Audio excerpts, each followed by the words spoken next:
সুপ্রিয় শিক্ষার্থী বন্ধুরা, ম্যাথ গ্রাউন্ডে সবাইকে স্বাগতম।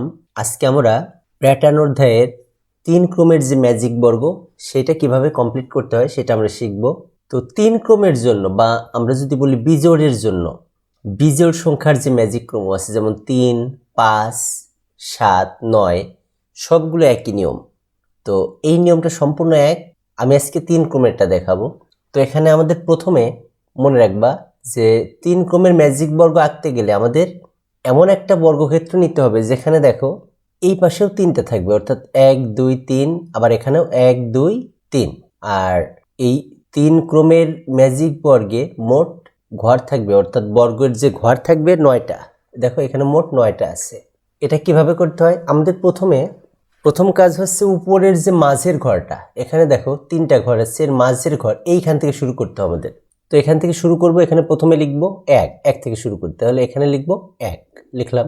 এখন আমরা এইখান থেকে ঠিক আড়াআড়ি, অর্থাৎ এই আড়াআড়ি চলে যাব, এখানে দেখব যে এইখানে কোনো ঘর আছে কিনা। অর্থাৎ আমরা এইখান থেকে ঠিক আড়াআড়ি বের হলাম, বের হয়ে দেখব যে এইখানে কোনো ঘর আছে কিনা।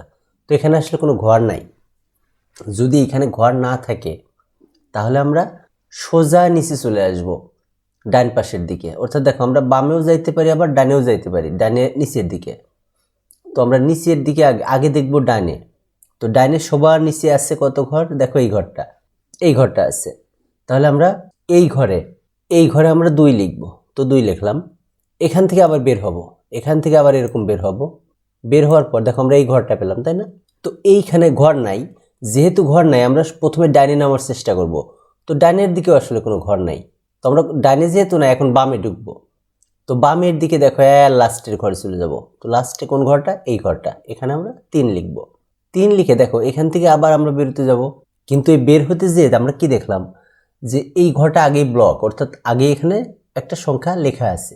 যদি এরকম হয় যে আমরা এখান থেকে বের হতে গিয়ে দেখি যে একটা সংখ্যা লেখা আছে, তাহলে আমরা যে ঘরে আছি তার নিচের ঘরে চলে আসব। অর্থাৎ নিচের এই ঘর, এখানে কত আছে? এই ঘরে আমরা 4 লিখব।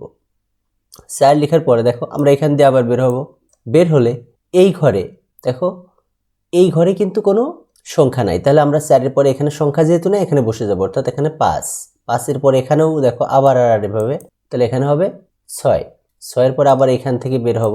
কিন্তু এইখানে দেখো কোনো ঘর নাই। ঘর না থাকলে আমরা প্রথম কাজ কি? ডাইনে নিচের দিকে, নিচেও ঘর নাই। বামে নিচের দিকে, বামে নিচেও ঘর নাই। যদি এরকম হয় যে ডাইনেও ঘর নাই, বামেও ঘর নাই, তাহলে আমরা যে ঘরে আছি তার নিচের ঘর। তাহলে 6-এর নিচে কত আছে? এটা। এই ঘরে আমরা বসাবো 7। 7-এর পরে একইভাবে আমরা এখানে বের হব। প্রথমে দেখব ঘর আছে কিনা, ঘর নাই। ডাইনে নামার চেষ্টা করব, ডাইনেও ঘর নাই। তাহলে বামে সবার লাস্টের ঘর, তাহলে এখানে, এটাই 8। 8-এর পর আবার একইভাবে বের হব। দেখো যেহেতু এখানে ঘর নাই, আমরা আগে ডাইনে নামার চেষ্টা করব। তো ডাইনে সবার শেষ ঘর, অর্থাৎ 9। তাহলে এইটাই আমাদের সেই ম্যাজিক বর্গের যে ক্রমগুলো আমরা সাজিয়েছি এভাবে। আর একটা জিনিস মনে রাখবা, ম্যাজিক সংখ্যা নির্ণয় করতে গেলে আমাদের লিখতে হবে n into n square plus 1, এটা। আর এর নিচে হচ্ছে 2। তো যেহেতু 3 ক্রমের ম্যাজিক বর্গ, তাহলে আমার n মানে হচ্ছে এখানে 3। তাহলে দেখো এইখানে 3 স্কোয়ার মানে 9, 9 যোগ 1 তাহলে 10। 10কে আর এখানে আছে কত? 3। তাহলে 3 10 30, 30কে 2 দিয়ে ভাগ করলে আমরা কত পাবো? 15 পাবো। 15। তাহলে 3 ক্রমের ম্যাজিক বর্গের ম্যাজিক সংখ্যা হচ্ছে 15। এখন আমরা একটু যোগ করে দেখি যে 15 হয় কিনা। যেমন দেখো এখানে 8 আর 1 9, 9 আছে 15 কিন্তু। আবার দেখো 6, 7 আর 6 কত? 13, 13 আর 2 15। আবার এদিকে 8 5 13 আর 2 15। তার মানে আমরা যেদিকেই যোগ করি সেখানে কিন্তু 15 পাবো। তাহলে এটাই হচ্ছে 3 ক্রমের ম্যাজিক বর্গ। তো ধন্যবাদ সবাইকে।